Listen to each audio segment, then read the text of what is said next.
আমাকে কেউ একজন 500 টাকা ক্রেডিট করে দিয়েছে।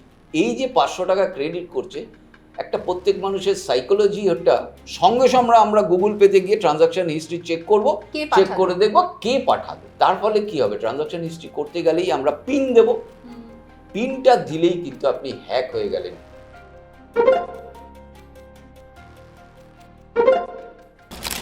গুগল সার্চ করে আমরা কোনো হেল্প সেন্টার বা এই ধরনের কল সেন্টারের নাম্বার নেব না।